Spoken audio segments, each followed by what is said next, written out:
This has an absolute taste of a totally corrupt system. Okay, well, I guess we know how you feel about that one. All right, let me ask you about another topic. It's no secret that your name is on the vice president's shortlist for Donald Trump. And last night, Trump dropped this clue at a rally. Newt has been my friend for a long time.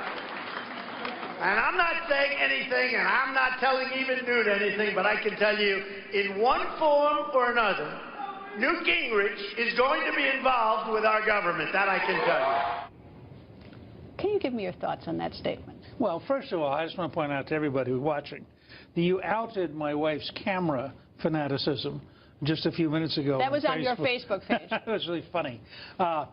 Look, we had a great trip to Cincinnati. We've always had a good friendship. I think he is a remarkable figure. He has great strengths. He has weaknesses, but on balance, he's historic. He beat out all those other guys to be the nominee. And I think that we are at a crossroads in American history, frankly captured in part by what happened over the last few days. We're either going to clean up Washington or Washington is going to corrupt the whole country. Is that a yes? You would say yes if he asked you? I think it would be very, very hard for Calista and me not to find a way to serve the country. So that's a yes. That's okay. That's a yes. If I say yes, then it becomes Gingirch admits on Greta's show. So, well, what the heck? Why not? All right, I'm going to go all out. If Trump offers the position and is serious about it, which I think he would be after our conversations, Calista and I would feel compelled to serve the country. Where do you think you would be of most value to Donald Trump? I don't have any idea. No, as vice president. I mean, like you said, he has strengths and weaknesses. So where do you think, what would you bring to the ticket? I mean, somebody said I thought very ably yesterday, he really has a growing sense of what we need to do. I've had a lot of experience in Washington about how you would get that done. And so I think, in a sense, we become a team where he's the boss, he's the leader.